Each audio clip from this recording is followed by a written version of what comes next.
perguntei a vários companheiros se meu cabelo estava em condições de subir ao púlpito, para não assustar vocês e o povo da internet. Vamos ver.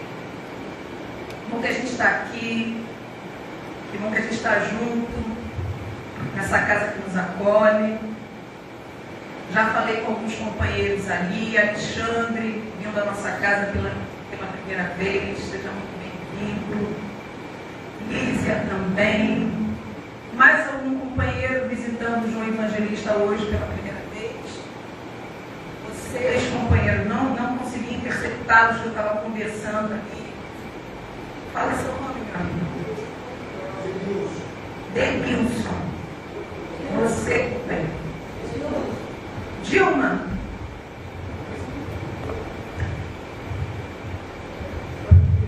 Ah, sim. Denilson, Dilma, são muito bem-vindos. Você também, companheira. Olha eu aqui. Fala. Daiane. Todos vocês são muito bem-vindos. Vocês se encontrem que vieram buscar. A gente está à disposição para partilhar as informações sobre o funcionamento da nossa casa. Chamar agora aqui, chamar o companheiro João para fazer a leitura da página da leitura. Boa noite àqueles que nos acompanham pelo YouTube, Facebook e Instagram. Esperando fazer um sinal, o Hugo fez sinal, francamente. Vem, companheiro.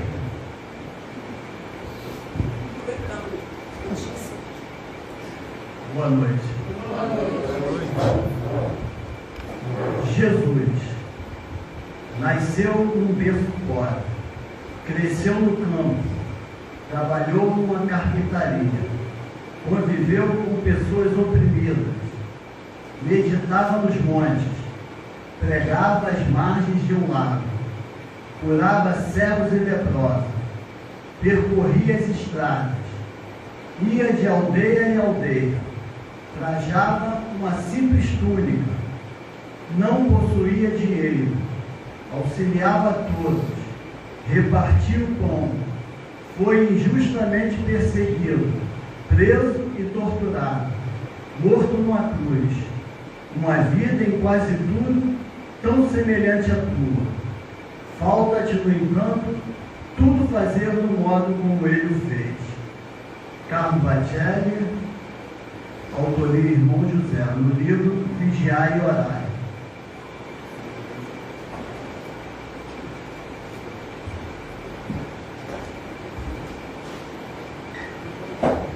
Obrigada, companheiro. A gente está aqui junto nesse movimento, né, de se fortalecer para, mais do que estudar o Evangelho, viver, né, as lições que o Mestre deixou. Que a gente possa, nesse instante, se unir, né? Cada um de nós é um universo particular de sonhos, ideais, conflitos, dores. Mas todos nós estamos partilhando essa longa jornada de aprendizado, cujo mestre é o mesmo, o Mestre Jesus. Mestre Jesus, Mestre querido, nosso farol, nossa inspiração, nossa fonte de sabedoria, de paz, de direção.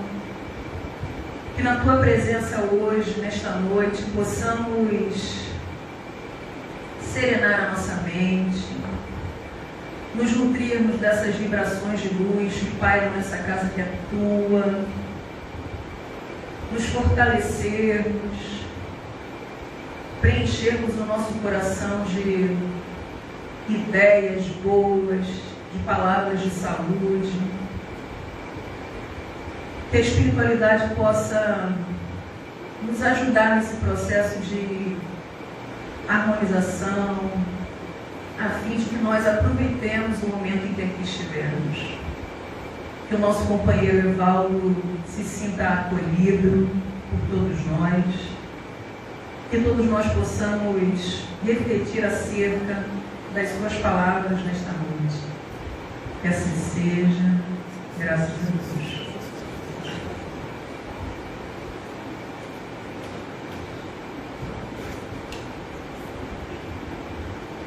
Companheiro, você é muito bem-vindo, por favor.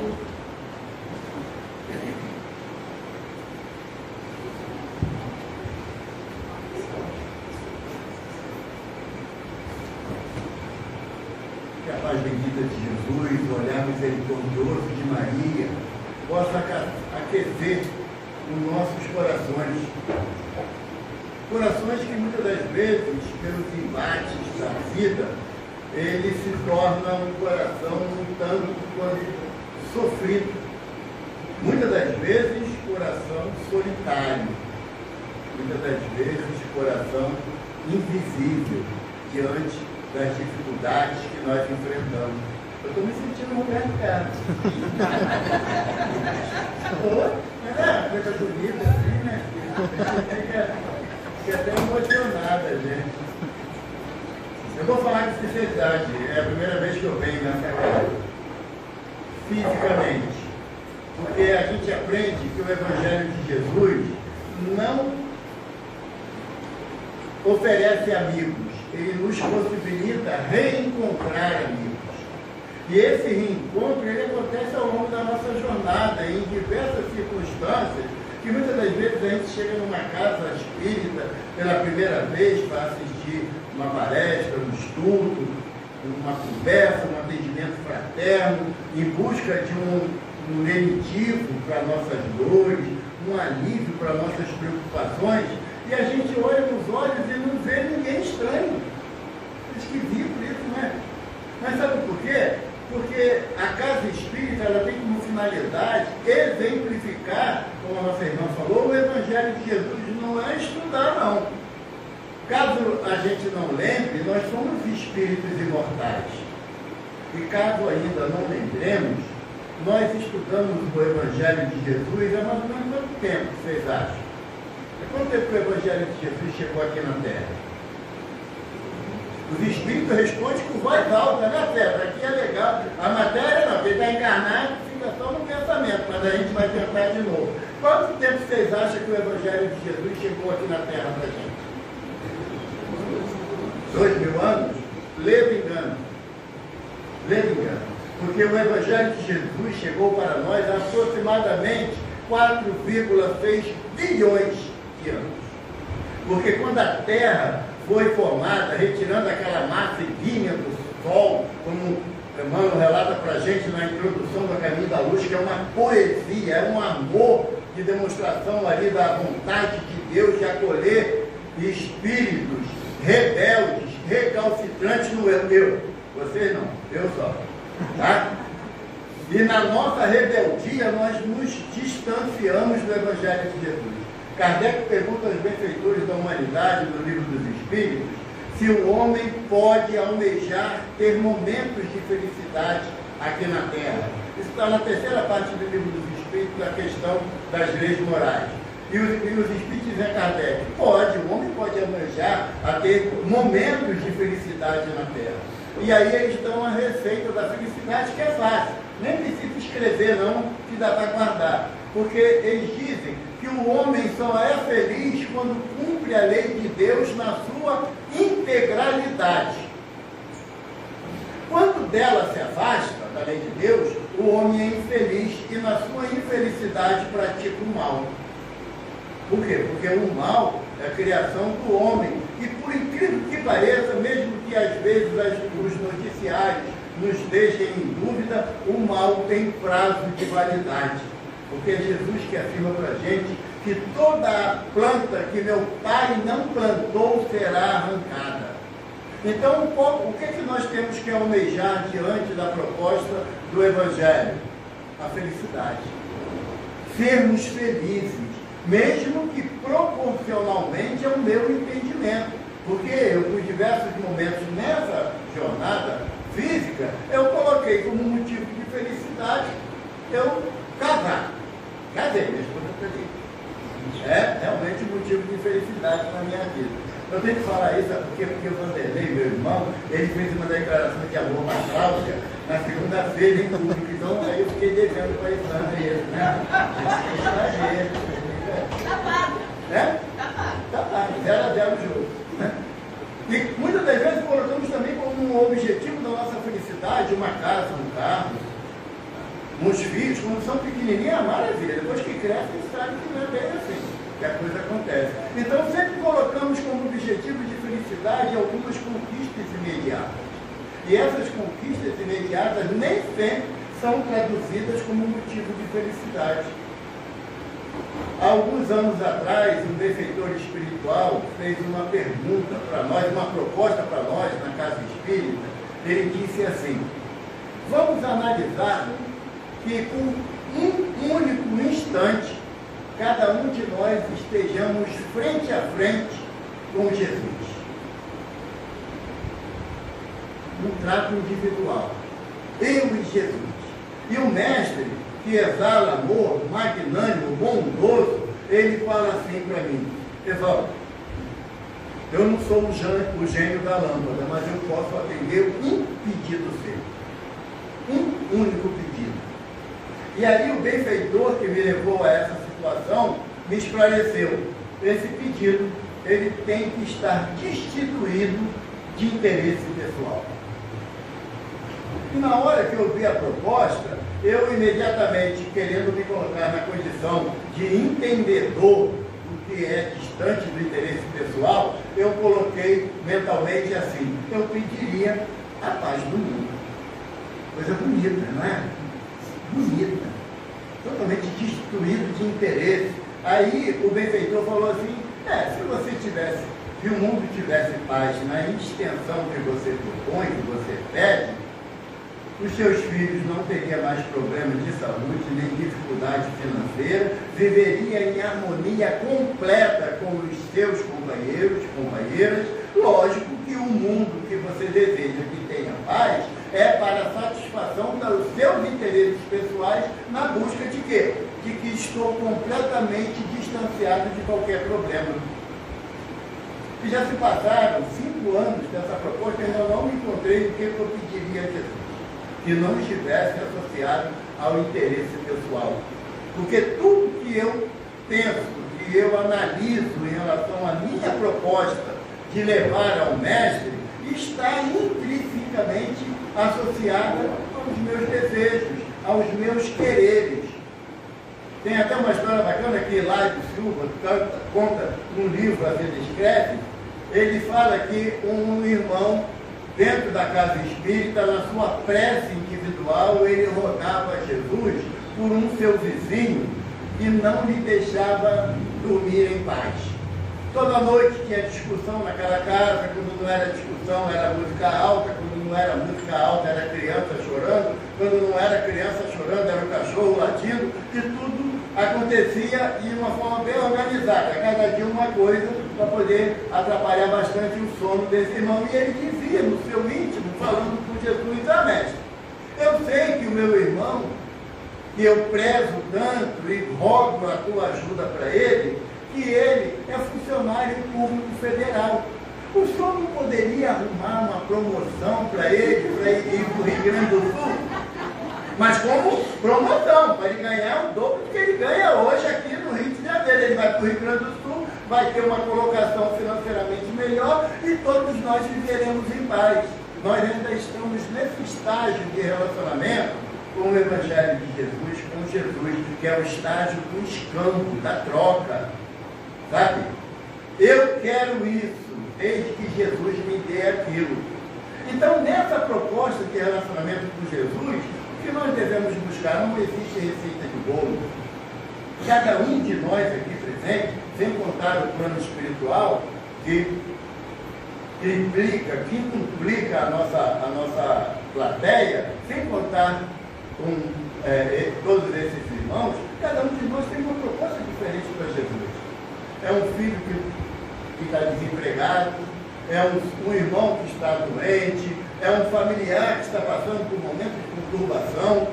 Se nós tivéssemos uma mediunidade chamada psicometria e colocasse as mãos nessas paredes, nós veríamos muitos choros, muitas dores, muitos sofrimentos, silenciosos. Então, quando a gente fala de ter um relacionamento com Jesus, Jesus nos faz uma proposta que você não encontra em lugar nenhum da humanidade terrestre.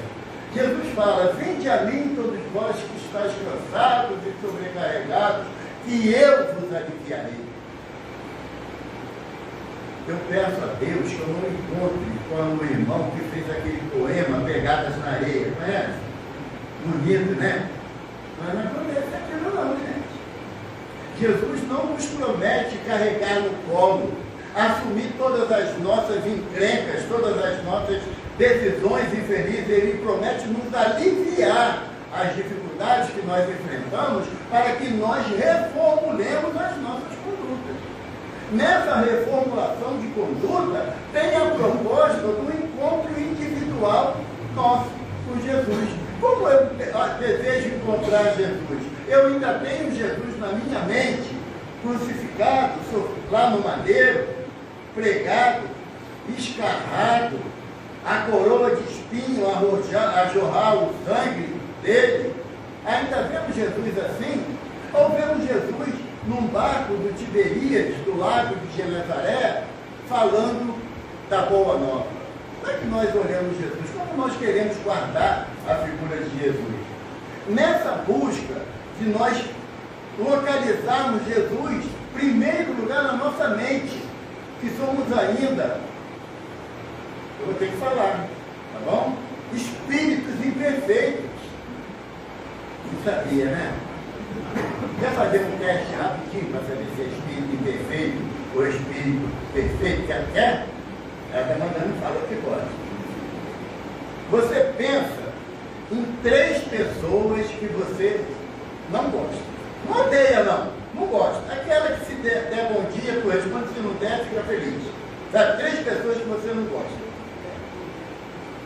Se for eu, não fala. Pega a mão, né? Na frente, 3 pessoas que você não gosta, tá bom? Vou já estar contando no dedo ali. Ele falou assim, tem mais gente. Não, só 3. Agora pensa em 5 pessoas que vocês gostam, que têm alegria de ver, que tem aquela satisfação de ler um WhatsApp daquela pessoa. Tudo ok? Se vocês encontrarem uma única pessoa que vocês não gostam, caracteriza serem espíritos imperfeitos com um plano de providenciação. Bem-vindo à casa de papai. Porque a nossa condição de espíritos imperfeitos estão associados a não compreendermos o amar ao vosso semelhante como ama você mesmo. Amar o próximo como ama você mesmo. Amar a Deus sobre todas as coisas, de todo o teu entendimento, de toda a tua alma e todo o teu coração, e o próximo como a ti mesmo. Se a gente ainda não tem essa possibilidade, porque eu posso dizer que o meu amor por Deus é o suficiente para dar minha vida por Deus. Mas eu ainda não amo o meu próximo, eu ainda não amo o meu vizinho, eu ainda não amo o meu cunhado, a sogra, o sogro. Se eu tenho dificuldade de amar aqueles com quem eu convivo, como eu posso afirmar de uma forma até infantil que eu amo a Deus?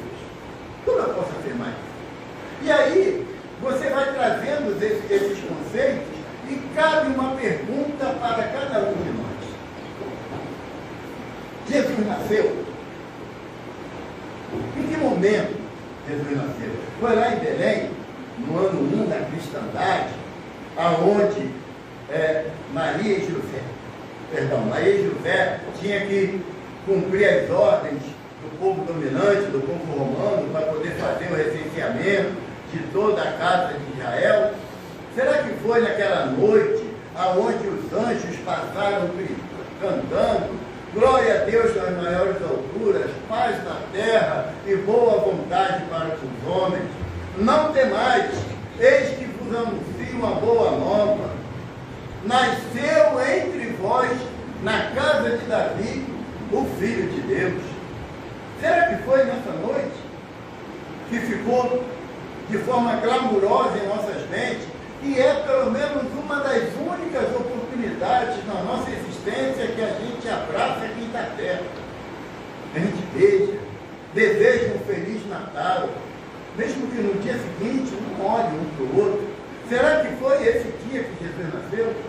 Será que foi realmente no dia 25 de dezembro, como a cristandade toda comemora? Há alguns estudiosos, inclusive teólogos, que afirmam que Jesus nasceu provavelmente no outono, na região do hemisfério norte, no outono, que seria agora setembro, outubro, por aí. E o que importa a questão histórica do nascimento do Mestre para nós cristãos? O que importa? A pergunta que eu tenho que fazer é em que momento eu transformei o meu coração numa manjedoura e permiti que o menino Jesus fosse ali abrigado através de panos muito simples que Maria envolveu aquela criança? Ou será que eu ainda estou na dúvida cruel que muitas das vezes implantamos na mente dos nossos filhos, que quem nasceu no dia 25 de dezembro não foi Jesus, foi Papai Noel? Será que eu consigo explicar para os meus filhos que na hora em que eu estou na maior agonia por ele, ou mesmo por mim, eu não peço a Papai Noel, eu peço a Jesus? Se eu não consigo aplicar esse conhecimento no meu coração para transferir isso para aqueles que estão na minha responsabilidade, será que eu estou permitindo que Jesus nasça no coração dos pequeninos que estão na minha mão? Ou eu ainda me enfeito do velhinho de barba branca, barrigudo, gritando rou, rou, rou?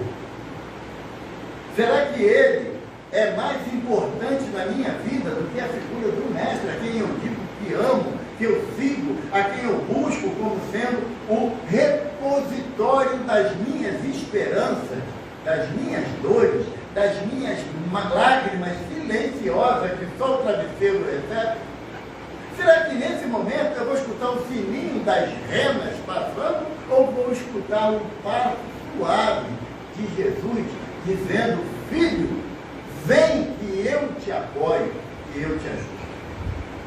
Essa pergunta, se aonde, em que momento Jesus nasceu, é extremamente individual. No livro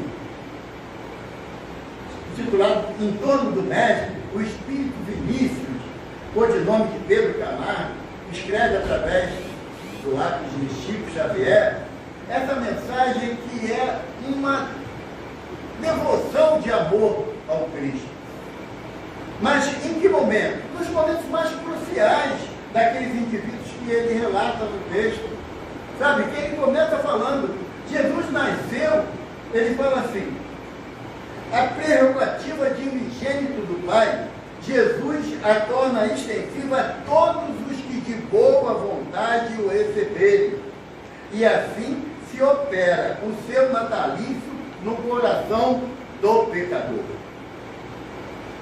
Porque Jesus não pode nascer num dia exclusivo, de um mês específico, de uma noite simplesmente. Jesus não pode nascer só ali. Porque se eu aceitar isso como sendo o único momento que Jesus nasce na minha vida, no dia 25 de dezembro, eu estou diminuindo a intensidade do amor do Cristo que saiu das altas esferas. Ele consegue perceber a vontade de Deus para trazer para nós, que evangelho ou evangelho é uma palavra grega que significa boa nova. Num livro chamado A Boa Nova, de Humberto de Campos, tem uma página que eu convido os irmãos a depois chegar em casa buscarem. A página tem o título de Bom Ânimo, aonde Barnabé, numa conversa com Jesus, num momento de tristeza, porque ele via que os seus negócios tinham uma dificuldade de ele alavancar financeiramente a sua vida. Ele tinha dificuldade que seu pai humilhava ele, porque ele era um simples pescador. Os seus irmãos não aceitavam a companhia dele, porque agora ele deu de seguir um louco que anda descalço, falando do reino dos céus. E Barnabé estava tão amagoado, tão triste com isso, e ele fala assim: Senhor, é muito sofrimento seguir as tuas palavras. Jesus responde a Barnabé: como uma boa nova pode trazer sofrimento? A finalidade do Evangelho é trazer alegria para as nossas vidas. Mesmo que tenhamos momentos não tão alegres.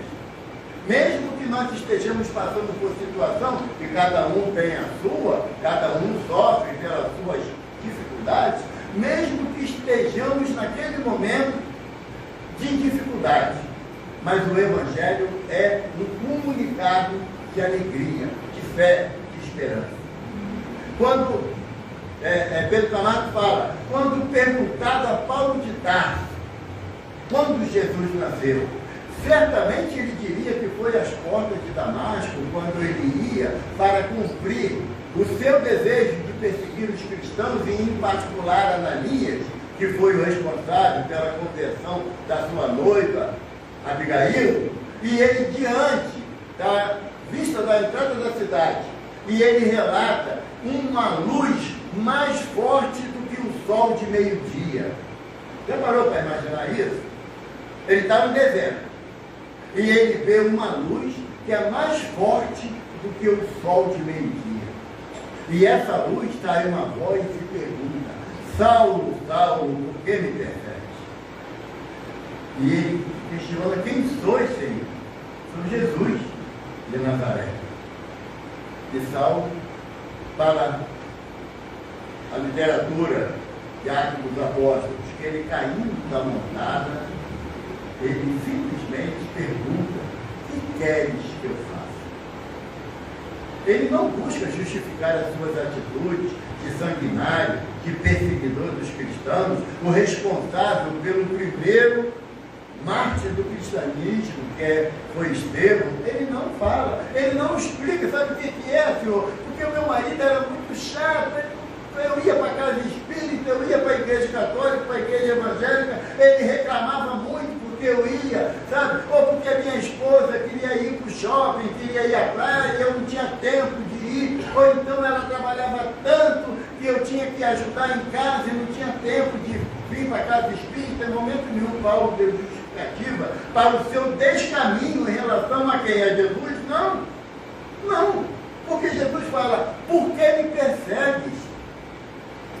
Em que sentido? Que quando você faz a um dos pequeninos, não é a Jesus que você está fazendo? E se você deixar de fazer a um dos pequeninos, também não é a Jesus que você deixa de fazer? São palavras dele, meu irmão. Então, para Saulo de Tarso, Jesus nasce naquele momento, às portas de Damasco. E olha que Paulo de Tarso, Jesus fala assim, aí, quando Saulo pergunta: quem queres que eu faça? Sabe o que Jesus respondeu para Saulo? Entra na cidade e lhe será dito o que fazer. Nós chegamos na casa espírita e queremos uma carta psicografada de um amor nosso que voltou para a espiritualidade. Senão eu não acredito. Senão para mim a morte morreu mesmo e acabou. Porque aí eu vou continuar falando que ninguém... Desculpa que eu grito, gente. Já percebeu, né? É a empolgação. A palavra evangélica acontece. Mas eu vou tentar, que minha esposa fica assim. Sabe? Mas quando a gente chega na casa espírita e quer solucionar imediatamente as nossas questões íntimas, nós não permitimos que Jesus nasça para a gente. Porque Jesus espera da gente uma confiança. Porque aqui, sinceramente, de coração, quem acredita em Jesus? Eu não acredito.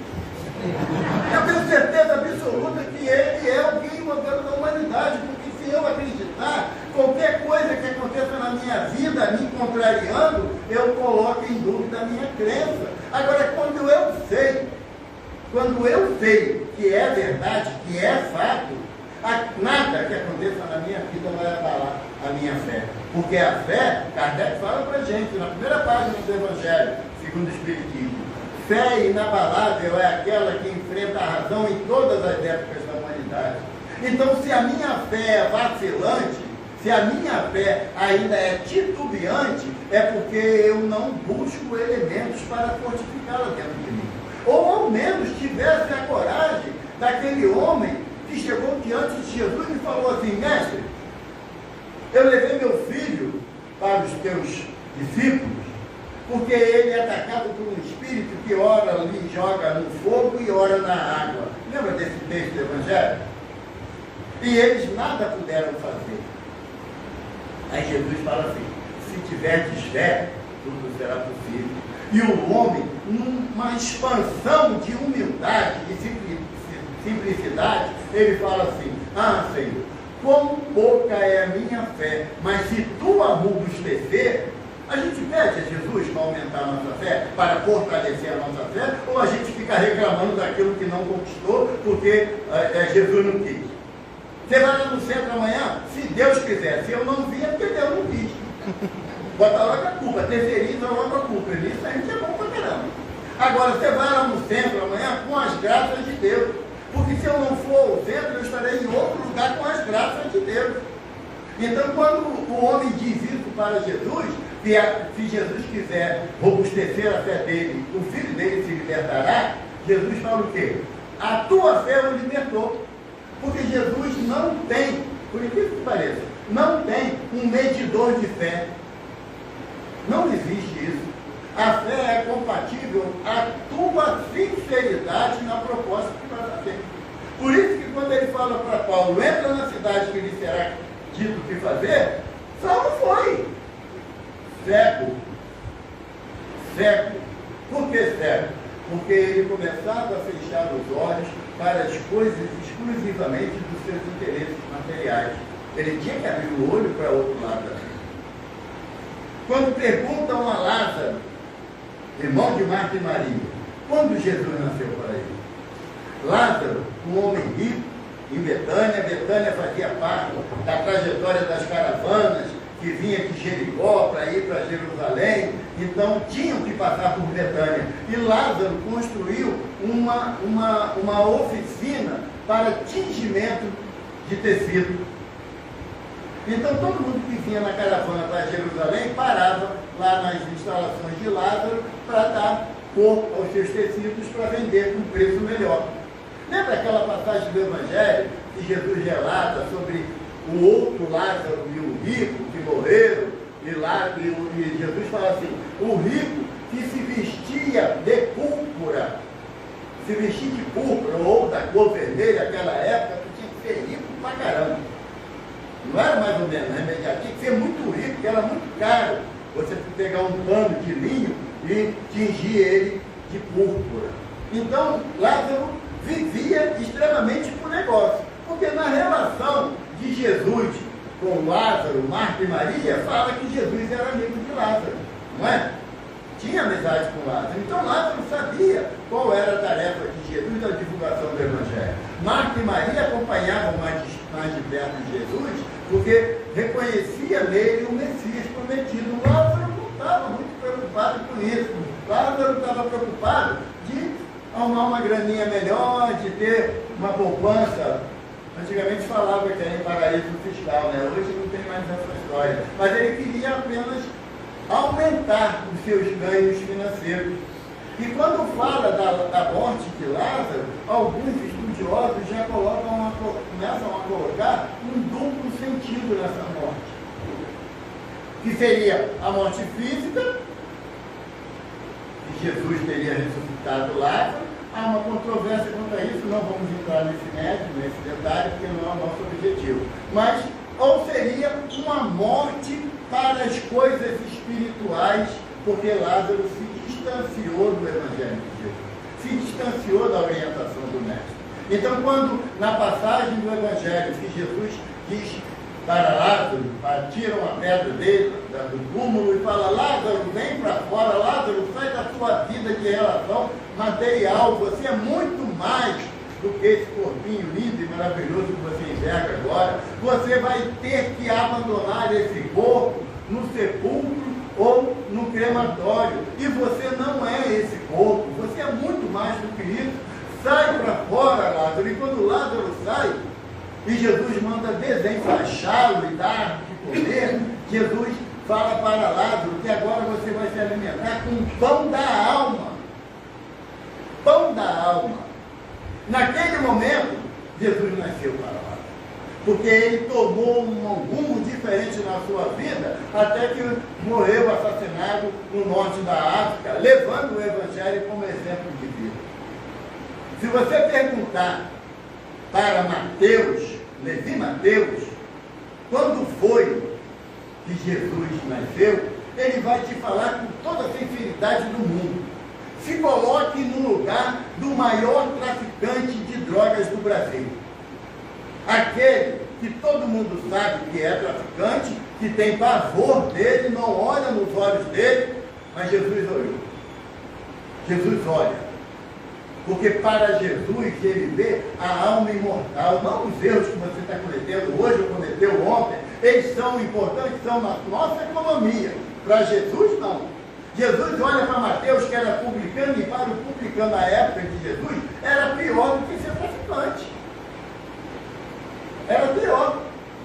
E mesmo assim, Jesus foi à casa de Mateus, sentou-se com ele, e Mateus falou assim: mestre, posso chamar os outros colegas também? Tudo assim, capaz virada que nem eu. Jesus falou: mas eu vim para ser a luz do mundo, para dissipar as trevas. E aí entrou na casa de Mateus outros publicanos e mulheres de má vida. O que é mulher de má vida? Na concepção do povo hebreu, é aquela que não tinha marido. Não era aquela que se prostituía, não. Não tem marido, é mulher de má vida. Porque você não serviu nem para casar, vai servir para quê? Olha que visão retrógrada, né? De uma sociedade que muitas vezes, até hoje, né? Lembra a história? Ficou batidia? Lembra? Fulana, solteirona, como se fosse um pecado, fosse uma pecha, uma marca, uma imagem indevida, não é? Então, a época de Jesus, a mulher que não casou era mulher de má vida. E Mateus chamou, pediu todo esse grupo para ir. Aí um sacerdote que estava lá também, não por questões de devoção, de estudo, de conhecimento, mas para analisar o comportamento dos outros, e isso a gente é bom até hoje. Você julgar cada coisa dos outros é uma coisa incrível. A minha eu justifico, dos outros não. O sacerdote fala assim: fosse o teu mestre, fala para Tiago, fosse o teu mestre um profeta, ele saberia que são publicanos e mulheres de má vida. Aí Jesus escuta até pensamento. Jesus fala assim: mas quem precisa de médico? Os sãos ou os doentes? O que nós estamos fazendo dentro da casa espírita? Todos nós somos sadios, todos nós somos espírito puro. Quem se acha, por favor, levanta a mão para eu querer abraçar, que eu nunca vi um espírito puro de perto, nunca vi. Eu tenho uma curiosidade danada. Então, se perguntasse a Mateus, em que momento Jesus nasceu, aquele momento ali, onde ele aceitou ele, Mateus, com todas as suas dificuldades. Mas Mateus fez o quê? Aquilo que Evaldo não faz, é promover a transformação moral. Não é isso que Kardec pede para a gente? Quem é o verdadeiro espírito? É aquele que vem na casa espírita, toma passo, assiste palestra, bebe água energizada, já é o verdadeiro espírito? Não. Está só alisando o fundo de cadeira. O verdadeiro espírito é aquele que promove a sua transformação moral e pelo esforço que emprega em domar as más inclinações. Sabe, síndrome da Gabriela? Eu sempre falo isso, que eu tenho que aprender esse trem. Nasci assim, cresci assim, vou morrer assim, vou voltar para um grau assim. Entende? Quem não quer transformar a sua conduta, quando desencarnar, a turma lá vai falar: ai, voltou, demorou dessa vez, né? Porque a gente vai voltar para os lugares de sofrimento, porque eu ainda insisto em fingir sofrimento na minha jornada, não perdoando, não me distanciando do ódio, do egoísmo, da vingança, do orgulho. Na nossa casa, lá em Jacarepaguá, temos uma atividade, primeiro e terceiro domingo, com a equipe espiritual de Dr. Herman. E uma manhã, sabe, ô César, casa cheia, e Dr. Herman falou assim: ah, guarda mágoa no coração, que bom, vai morrer de infarto. Assim, muito grosso. Ah, não perdoa, que bom, vai ter câncer. Continua assim. É um trabalho a menos para nós. Por quê? Porque eu não desejo mudar as minhas condutas. A transformação que Kardec me propõe ela me machuca, me faz chorar, porque eu tenho que passar a diminuir o meu orgulho e a minha vaidade. Domar as minhas más inclinações. Antigamente, não é da época de vocês, mas antigamente, eu e César, a gente ia a circo, né? E tinha lá os domadores, né? Lá com a cadeirinha, o chicote, né? O leão rugia, o cara dava uma chicotada, o leão ficava na dele. De vez em quando caía a cadeira. E o leão tinha um almoço mais cedo, comia um domador. Então, quando Kardec diz que é para domar as nossas más inclinações, é você ter a cadeira da obediência e o chicote da resignação, para você estar sempre se controlando no seu egoísmo, no seu orgulho, na sua vaidade. Quando Jesus vai à casa de Mateus, ele fala para Mateus: eu confio em você, que você é capaz de mudar, como ele fala para cada um de nós. Tem privilégio não na lei de Deus, não. Sabe? Não tem privilégio não. Ele confia na gente, mas confia de tal forma que ele veio aqui. Paulo de Tarso fala na carta aos Hebreus que se Jesus não tivesse ressuscitado, toda a sua doutrina seria vã. Se Jesus não tivesse provado que a morte não existe, que ele apareceu para tantas pessoas, se ele não tivesse feito isso, tudo que ele prometeu a gente cairia na dúvida comum. Então, aonde Jesus nasceu para a gente? Se você perguntar para Tomé, tem pessoas que falam assim: eu sou igual com Tomé, né? Eu acredito vendo. Você não sabe o que está falando. Tomé duvidou uma vez e seguiu Cristo por toda a eternidade. E quando você diz que é igual São Tomé, que passados 2000 anos da experiência física de Jesus na matéria, você continua duvidando de Jesus. Você continua duvidando da tua crença, da tua fé. Então, não fale mais que você é igual São Tomé, pelo amor de Deus, para não se complicar. Porque quando a gente retornar à espiritualidade, eu falei isso numa casa, seu nome mesmo, né? Hugo, o garoto mais inteligente da cidade. Olha a cabeça dele.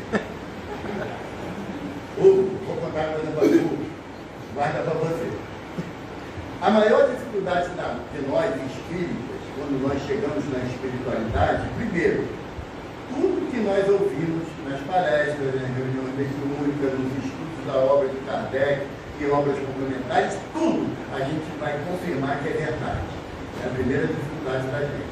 A segunda dificuldade que é outra, é que vai ter um telão do tamanho dessa parede aqui, que vai aparecer todas as mensagens do WhatsApp que passou, até aquelas que tu apagou. Complicou, né? Então escolhe agora o que você vai escrever. Porque daqui para trás já está equilibrado, o negócio é daqui para frente. Então, quando perguntar a Tomé que dia que Jesus nasceu para ele, foi no momento que ele botou a mão nas chagas do mestre. Por quê? Porque o povo hebreu tinha a cultura do ver para crer. E nós trouxemos isso e continuamos a aplicar, apesar de você chegar na livraria aí embaixo, ter 300 livros ali ditados por espíritos, que você acha maravilhoso. Você pega um romance de Emmanuel, há 2000 anos, chora copiosamente. Pega Paulo Estevão, você acha que vai desidratar. Ah, mas eu não sei se o espírito é verdade, se não é. Tomé, na hora que ele duvida da presença, sabe o que levou Tomé a duvidar de que Jesus tinha se materializado? Sabe o quê? O testemunho de uma mulher, Maria Madalena. Porque naquela cultura, a opinião da mulher não tinha nenhuma valia. Por isso que quando ela chega e fala que o mestre ressuscitou, o mestre se materializou, quem vai ao túmulo para buscar essa informação? Pedro e João, evangelista. Porque a opinião de dois homens é tida como verdade. E até hoje nós temos dificuldade de credibilidade na opinião das mulheres, e eu já falei isso para minha esposa, para nossas filhas. Eu tenho 4 meninas e um menino, é bastante gente, né? Eu já falei, o meu desejo é que a mulher mande nesse mundo, meu Deus, sabe? Que a gente está mandando há 200 mil anos, está vendo a coisa como é que está. As mulheres mandar vai ser melhor, porque o testemunho de uma mulher não era válido naquela época. Então, por isso que Tomé falou, quem disse que ele ressuscitou Maria? Ah, pelo amor de Deus, traz outra. Aí João e Pedro falam assim, Tomé, o túmulo estava vazio. Tomé falou assim, bom, se eu ver e tocar nas suas feridas, quando Jesus se apresenta para ele, e o evangelista, em Atos dos Apóstolos, Lucas relata assim, a porta trancada, e o mestre se fez visível. Tomé, que fez? Ajoelhou-se e chorou copiosamente. Meu Senhor, meu mestre. Naquele momento, Jesus nasceu para Tomé. E quando que nós vamos deixar de duvidar das verdades do Evangelho a cada dia da nossa jornada? Em que momento que eu vou espiritualmente, moralmente me ajoelhar e dizer para Jesus que Ele é meu mestre e meu Senhor? Em que momento? Em que momento, repito, que nós vamos transformar o nosso coração numa manjedoura que era o local onde os animais se alimentavam? Que momento? Ou será que eu vou esperar que no dia 25 de dezembro, é logo aí, naquele momento, eu vou reunir a minha família, brindar ao Evangelho de Jesus, o seu nascimento, e não trazer à minha mente o momento em que o Mestre nasceu, ou eu ainda vou, como fala Pedro Camargo na mensagem, ou eu ainda vou colocar o meu coração com as hospedarias daquela época trancada para Jesus, em busca apenas da mesa farta, da bebida, para estimular a alegria. Não tenho nada contra, não. Cada um se comporta da forma que bem deseja, tá bom? O coração não é crítica, não. Mas o que eu quero naquela noite? Fazer uma reflexão da minha vida, onde eu permiti que Jesus nasça. E, gente, não tem dia para isso. Nós estamos falando do nascimento de Jesus no dia 18 de outubro. Como falei da outra vez, em abril ou em janeiro, não importa. Porque a possibilidade de Jesus nascer na minha vida, ela é permanente, é diária. Porque eu ainda, pelas minhas dificuldades, eu não consigo manter meu coração como manjedoura para que Jesus se desenvolva como criança, jovem, adulto. Eu ainda não consigo. Então eu tenho que lutar com as minhas dificuldades para diariamente ser uma manjedoura. Se você perguntar a Maria de Nazaré em que momento que Jesus nasceu para ela, evidentemente que para Maria, todos os momentos, desde a anunciação, foi o momento de nascimento do seu filho. Mas tem um momento que ele é de uma beleza tão profunda na vida de Maria, que Humberto de Campos relata, em Cartas de Crônica, que Maria estava à porta da sua casa, simples, José na carpintaria, e o menino Jesus andando, com 4, 5 anos à frente da casa. E chama a atenção do menino Jesus um grupo de crianças que corriam pela vila. A vila de Nazaré, à época de Jesus, tinha no máximo 20 casas. Era muito pequena. Então, todo mundo se conhecia.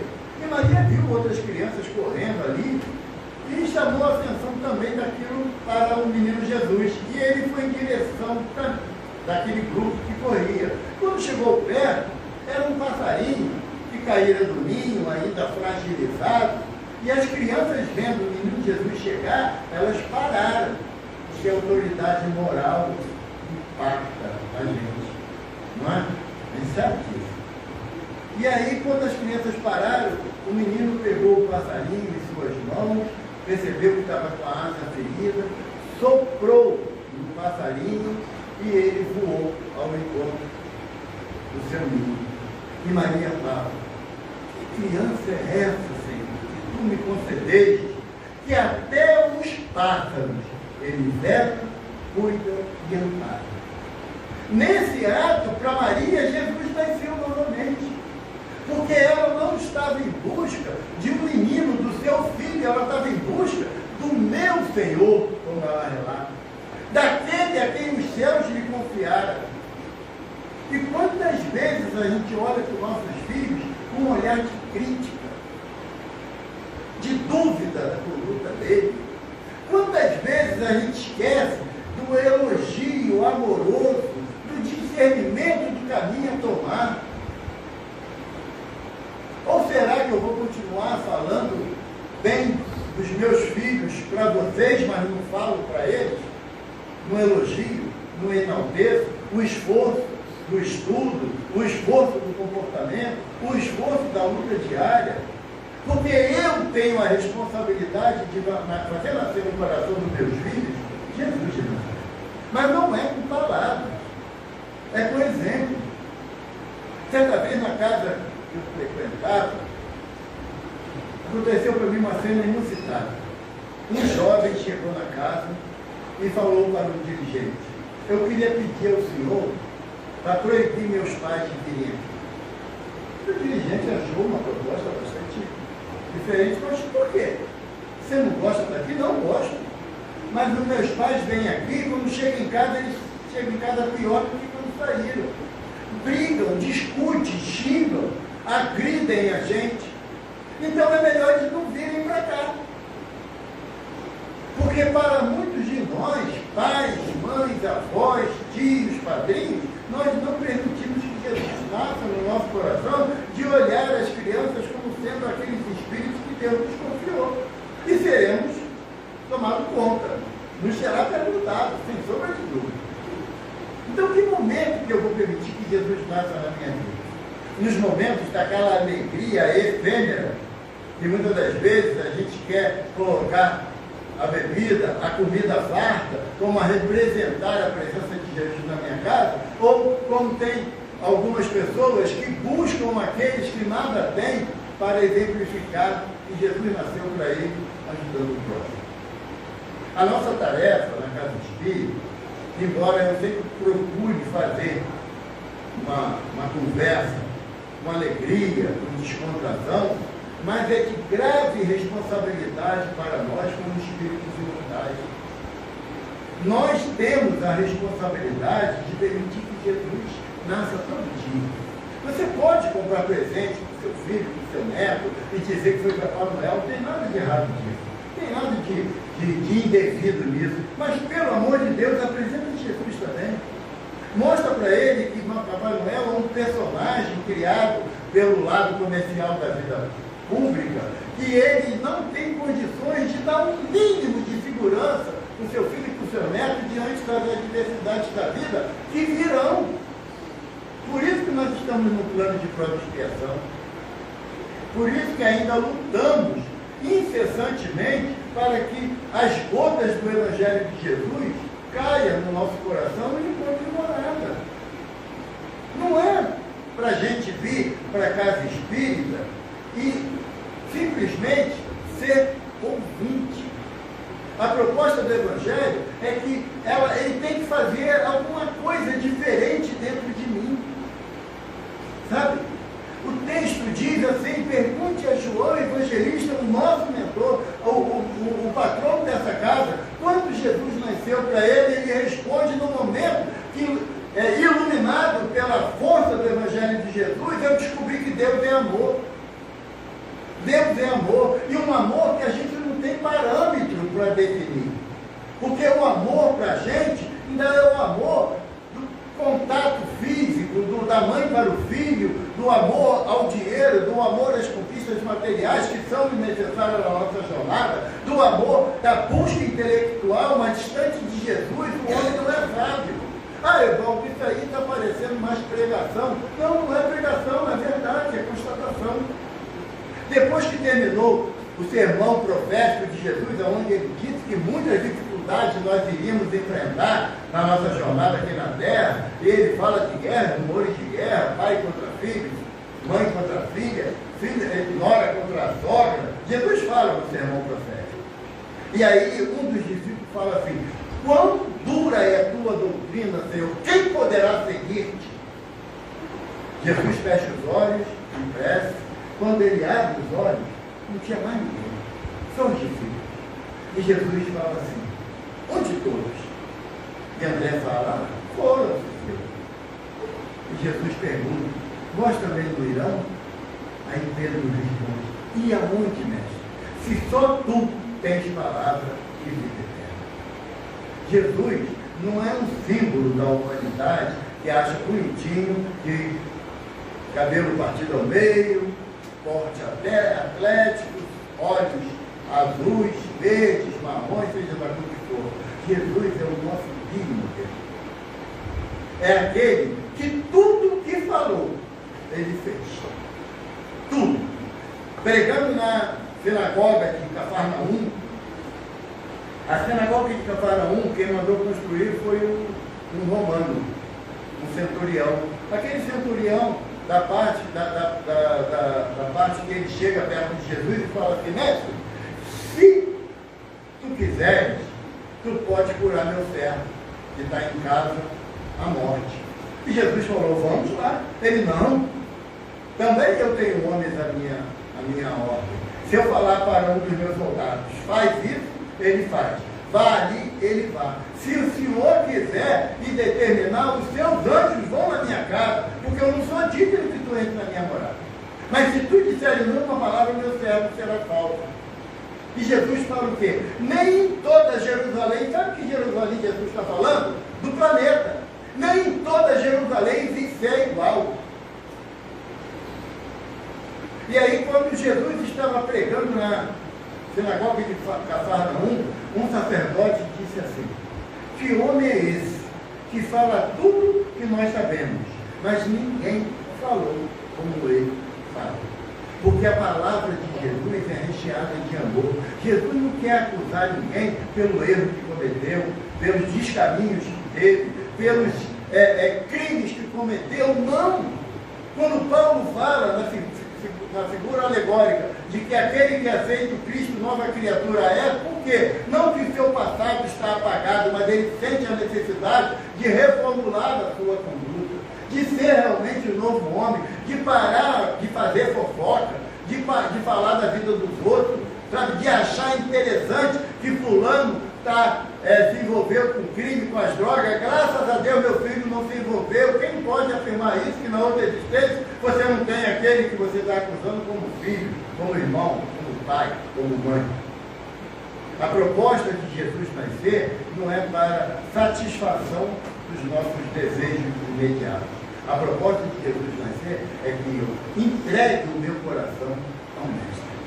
E é o Mestre que nos ama de uma forma tão absurda, que mesmo caído numa mensagem espiritual que foi recebida lá na casa, que Jesus chegou às furnas abissais, onde espíritos recalcitrantes no erro, o ódio ainda é o motivo que leva aqueles espíritos a caminharem, e o espírito destroçado moralmente, o espírito com todas as anomalias físicas possíveis, mentais e físicas possíveis, e quando um benfeitor chega, vê uma luz se apagando, era Jesus sentando no chão, na lama, pegando aquele espírito demonizado no colo e falando: filho da minha alma, vem comigo que eu te amo. É desse Jesus que a gente está falando, não é do Jesus que julga, que condena, que ameaça com fogo do inferno, ou então se agradar a ele vai para o céu. Não, ele está falando de Jesus que olha a gente nos olhos e fala assim: como está lá em Apocalipse, no capítulo 1, versículo 2, eis que estou à porta e abro, se abrires, eu entrarei e cearei com vós, e vós ceará comigo. É desse Jesus que eu estou falando, que mesmo diante das tamanhas dificuldades que eu tenho, ele permite que eu sinta uma mesmo no seu amor na minha vida. E que todos nós possamos sentir assim. Que Jesus nasça nos nossos corações para que a gente permita que com as nossas atitudes ele nasça no coração do outro.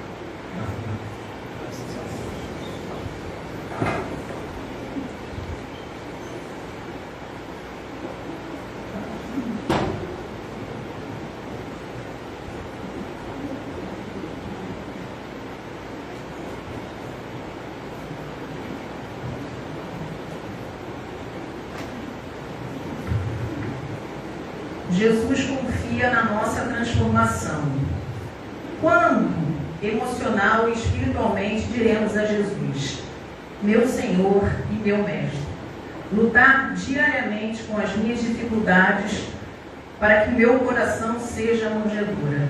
Companheiro Evaldo, foi leve, foi doce, foi profunda. Nós somos muito gratos.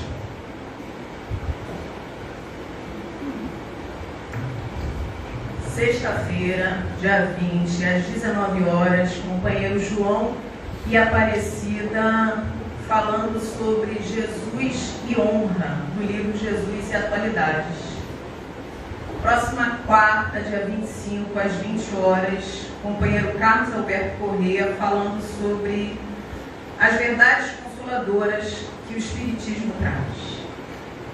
A diretoria da casa convida a todos para o almoço fraterno no dia 5 de novembro, almoço com palestra. É o primeiro domingo de novembro, palestra para seguir leve com Luciana Ribeiro às 10 e ao meio-dia o almoço. A companheira Renata está lá no fim do salão, interceptando a todos os que passam. Além de uma oportunidade de confraternização, é sempre muito gostoso partilhar na Casa Espírita. É um movimento que ajuda na manutenção das muitas frentes de trabalho da nossa casa e a gente conta com a gente mesmo, né?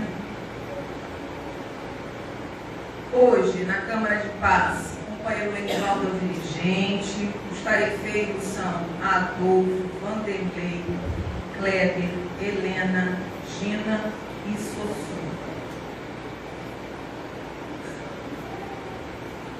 Dá boa noite a todos aqueles que nos acompanharam pelo Facebook, Instagram e YouTube. E agora, mais um pouquinho aqui com o companheiro Evaldo para fazer a nossa prece de encerramento. É Cida que vai conduzir o passe, é João?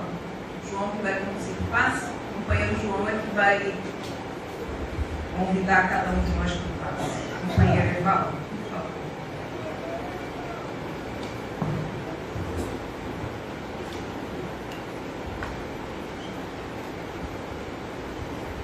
Ah, Jesus, como gostaríamos de reunir os nossos corações num buquê tão simples, Senhor. Simples como as flores que circundavam a casa de Maria, em Éfeso, os lírios brancos da paz. Unir os nossos corações para que possamos, Senhor, numa demonstração de amor ainda incompreensível, mas oferecer-te a Ti, como sendo um sinal de que estamos querendo conhecer a Tua palavra, de sermos amparados pelos Teus braços amigos, que ainda somos espíritos enfermos, mas que ansiamos pela cura da libertação dos nossos enganos de tantos seres. Ah, Mestre, acolhe a todos nós desse lar, o Teu discípulo amado, João Evangelista, para que sintamos a presença desses benfeitores amigos que desejam fazer com que a nossa caminhada seja repleta de fé, de esperança e de caridade. Ampara-nos, Jesus, em nome de Maria, em nome de João, com as graças.